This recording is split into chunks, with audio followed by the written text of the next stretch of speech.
Welcome to the Bandano Podcast, where we're calling a spade a spade. Great to be here with you guys today. Austin Kelly, what are you doing? You absolutely suck. The referees, what are you guys doing? You absolutely suck. Everybody's always against the Indiana Fever and all of our players. How did I do, folks?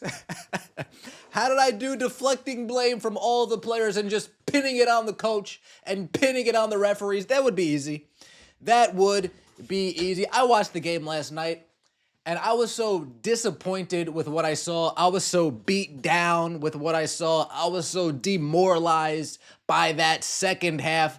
I came here, I did a review, and I was so low energy.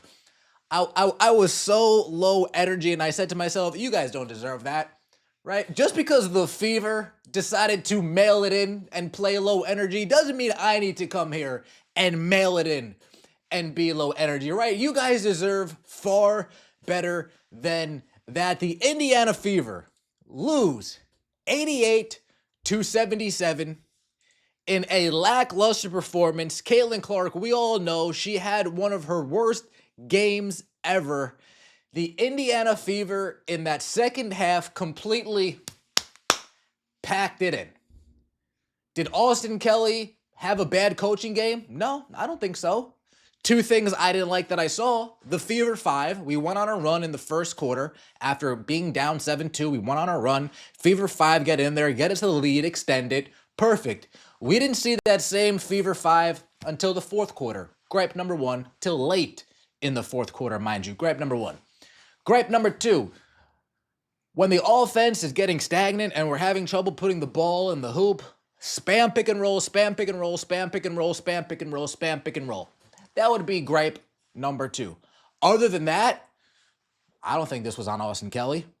The referees, were there some egregious calls in the fourth quarter, especially when it came to putting the Valkyrie on the free throw line? Yeah, it was. It started getting noticeable a little bit later in the fourth quarter, but in the first quarter, it was egregious in our favor.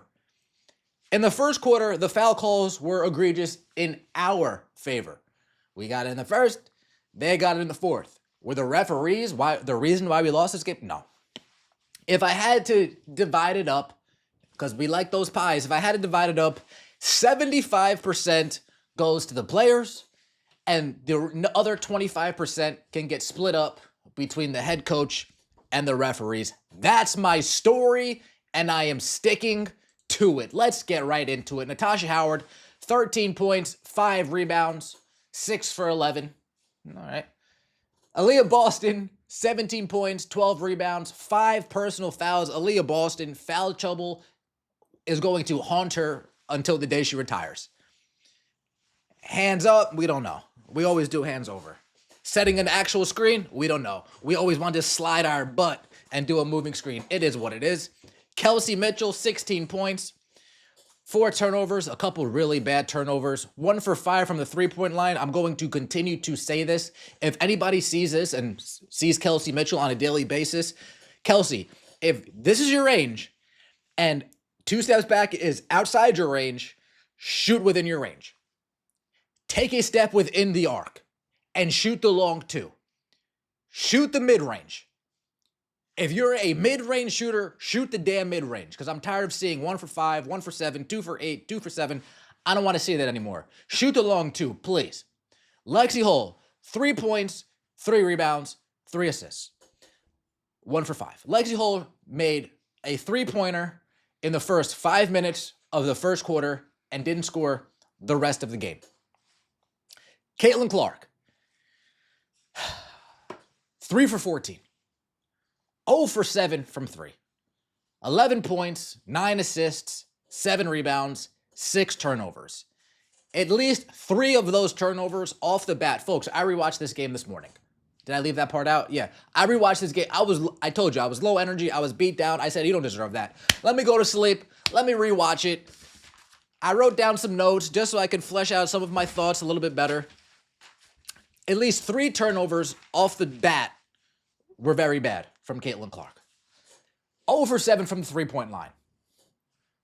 A couple of them, it looked like she didn't have her legs under her.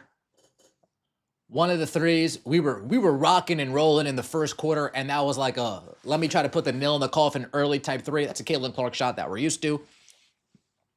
We missed the layup. We took Kate Martin off the dribble. Missed the layup. We thought we were getting fouled along the baseline, just jacked it up there, hoping for a foul call. Was not Caitlin Clark's best performance. Moving along to the bench. Damiris Dantas, 3 points. Did absolutely nothing else. No rebounds, no assists, no steals, no blocks, no turnovers.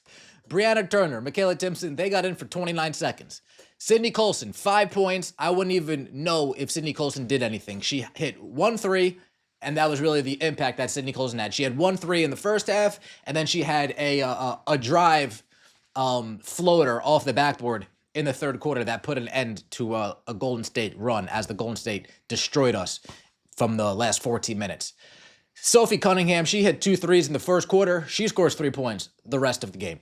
Let me just say this when it comes to Caitlin Clark and when it comes to Aaliyah Boston and Natasha Howard. Let me just say this right now, because this is where this is part of my notes right here. When it comes to screens and the pick and roll game and the pick and pop game and the slip game, everybody sets screens for Caitlin Clark in the most selfish manner imaginable. What do I mean by that? It is always a slip. It is always a slip. And when the defense knows it's always going to be a slip, it is much easier to blitz and double team her every single time. And what that does, it forces her to do a bad pass over the top, or it forces her to force it with a nice bounce pass. More often than not, she makes the nice pass because she's that damn good. Every pass doesn't need to be a 10 difficulty because we decide to slip the screen every single time. Every pass doesn't need to be a high level of difficulty pass over the top, threading the needle, because we failed to set a big body screen every single time. Caitlin Clark, she didn't play well. I agree. We didn't help her get any looks either. We set a big body screen. What happens? The defender who we're screening is in chase, is in recover, or is forced to switch, leaving Aaliyah Boston with a baby in the paint or leaving Caitlin Clark with a tall, slow big man on the perimeter. Or we set a big body screen, Caitlin Clark turns the corner, heads downhill, pull up midi, takes it to the rack. When it's always a slip, always a slip, always a slip, always a slip, she'll get doubled and doubled and doubled and doubled and doubled and doubled and doubled. That's just the fact of the matter. Set a big body screen instead of doing a moving screen every time because we are scared a little bit of contact. We're scared of some contact, so we set a moving screen every single time. That's going to be my one observation / reason for some of the to try to help out this situation.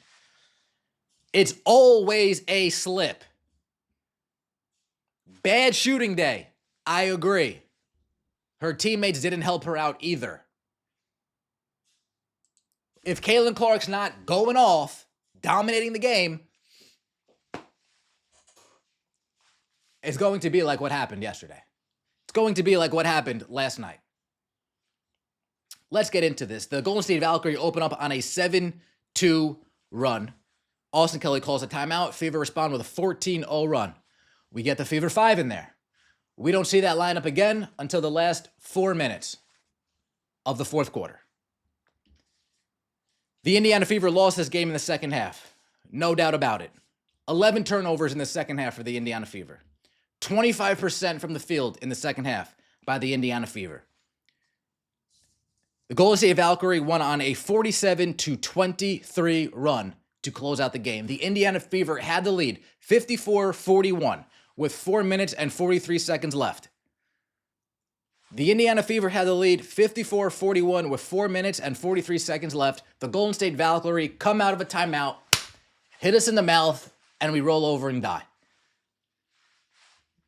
As soon as the Golden State Valkyrie started going, we had no answer. We mailed it in. We stopped trying. Simple as that.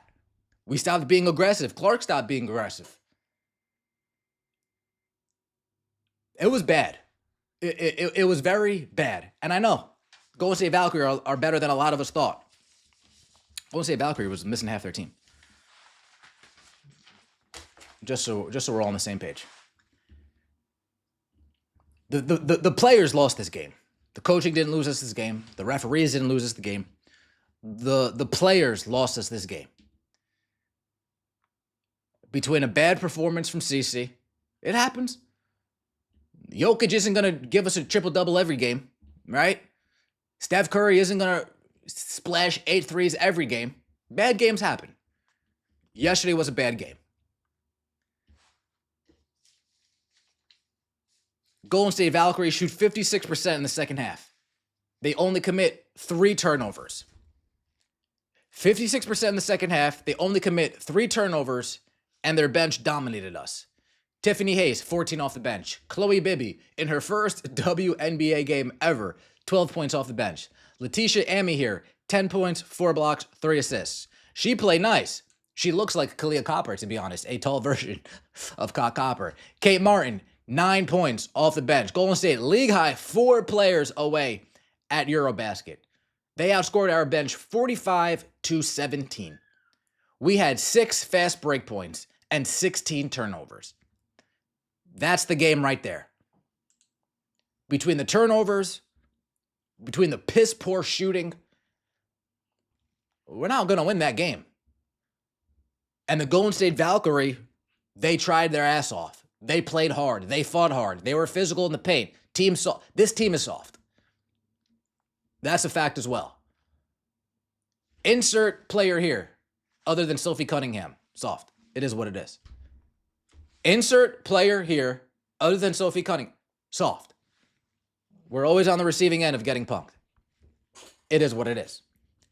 Let me know what you think in the comment section below. I appreciate all the support. Don't forget to like the video if you enjoyed and subscribe to the channel. That would mean so much to me. We'll see you next time, and as always, take it easy.